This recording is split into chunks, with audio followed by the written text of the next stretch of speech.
ಇನ್ನು ಮೊಬೈಲ್ ಅಂಗಡಿಯನ್ನ ಮೂವರು ಮಹಿಳೆಯರು ಧ್ವಂಸಗೊಳಿಸಿ ಸಿಬ್ಬಂದಿ ಮೇಲೆ ಹಲ್ಲೆ ನಡೆಸಿರೋ ಘಟನೆ ರಾಷ್ಟ್ರ ರಾಜಧಾನಿ ದೆಹಲಿಯಲ್ಲಿ ನಡೆದಿದೆ.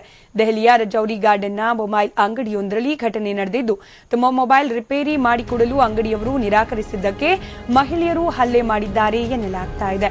ಹಲ್ಲೆ ಮಾಡಿರುವ ಅಜ್ಜಿ ಮಗಳು ಹಾಗೂ ಮೊಮ್ಮಗಳು ಅಂತ ಗುರುತಿಸಲಾಗಿದೆ.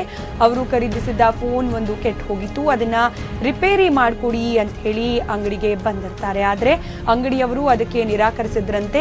ಮೊಬೈಲ್ಗೆ ಇನ್ಶೂರೆನ್ಸ್ ಇದ್ರೂ ರಿಪೇರಿ ಮಾಡಿಕೊಡೋಕೆ ನಿರಾಕರಿಸಿದ್ದಕ್ಕೆ ಕೋಪಗೊಂಡ ಮಹಿಳೆಯರು ಅಂಗಡಿ ಮಾಲೀಕ ಹಾಗೂ ಸಿಬ್ಬಂದಿ ಮೇಲೆ ಹಲ್ಲೆ ಮಾಡಿದ್ದಾರೆ. ಇನ್ನು ಅಂಗಡಿಯಲ್ಲಿ ದಾಂಧಲೆ ಎಬ್ಬಿಸಿ ಅಲ್ಲಿದ್ದ ವಸ್ತುಗಳನ್ನ ಪುಡಿ ಮಾಡಿದ್ದಾರೆ. ಕೊನೆಗೆ ಅಂಗಡಿ ಮಾಲೀಕ ನಿಮ್ಗೆ ಹೊಸ ಮೊಬೈಲ್ ಅನ್ನೇ ಕೊಡ್ತೀನಿ ಅಂದ್ರೂ ಮಹಿಳೆಯರ ಕೋಪ ಕಮ್ಮಿ ಆಗಿಲ್ಲ. ರಂಪ ರಾದ್ದಾಂತ ಮಾಡಿ ಅಂಗಡಿಯಲ್ಲಿ ಇದ್ದವರನ್ನೆಲ್ಲ ಹೊಡೆದಿದ್ದಾರೆ. ಈ ದೃಶ್ಯವನ್ನ ಅಲ್ಲೇ ಇದ್ದ ವ್ಯಕ್ತಿಯೊಬ್ಬರು ತಮ್ಮ ಮೊಬೈಲ್ನಲ್ಲಿ ಸೆರೆ ಹಿಡಿದಿದ್ದಾರೆ. ಇನ್ನು ಘಟನೆ ಸಂಬಂಧ ಅಂಗಡಿ ಮಾಲೀಕರು ಪೊಲೀಸರಿಗೆ ದೂರು ಕೊಟ್ಟಿದ್ದು, ಮಹಿಳೆಯರ ವಿರುದ್ಧ ಪ್ರಕರಣ ದಾಖಲಿಸಿಕೊಳ್ಳಲಾಗಿದೆ.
ದೃಶ್ಯದಲ್ಲಿ ಗಮನಿಸ್ತಾ ಇದ್ರಿ ಯಾವ ರೀತಿ ಅಜ್ಜಿ ಮಗಳು ಮೊಮ್ಮಗಳು ಮೂವರು ಸೇರಿ ಇಡೀ ಮೊಬೈಲ್ ಶಾಪ್ ಅನ್ನ ಧ್ವಂಸಗೊಳಿಸಿದ್ದಾರೆ, ಹಾಗೆ ಸಿಬ್ಬಂದಿಗಳ ಮೇಲೆ ಹಲ್ಲೆಯನ್ನ ನಡೆಸಿದ್ದಾರೆ ಅನ್ನೋದು. ತಮ್ಮ ಮೊಬೈಲ್ ಅನ್ನ ರಿಪೇರಿ ಮಾಡಿಕೊಡೋಕೆ ನಿರಾಕರಿಸಿದ್ದೇ ಈ ರೀತಿ ದಾಂಧಲೆ ಎಬ್ಬಿಸೋಕೆ ಕಾರಣ ಎನ್ನಲಾಗ್ತಾ ಇದೆ. ಇನ್ನು ಅಂಗಡಿ ಮಾಲೀಕ ಮೊಬೈಲ್ ಹೊಸದಾಗಿ ಕೊಡೋದಾಗಿ ರಿಕ್ವೆಸ್ಟ್ ಮಾಡಿಕೊಂಡ್ರು ಕೂಡ ಕೋಪ ಕಮ್ಮಿ ಮಾಡಿಕೊಳ್ಳದ ಅಜ್ಜಿ ಮಗಳು ಹಾಗೆ ಮೊಮ್ಮಗಳು ಇಡೀ ಮೊಬೈಲ್ ಶಾಪ್ ಅನ್ನೇ ಧ್ವಂಸಗೊಳಿಸಿದ್ದಾರೆ.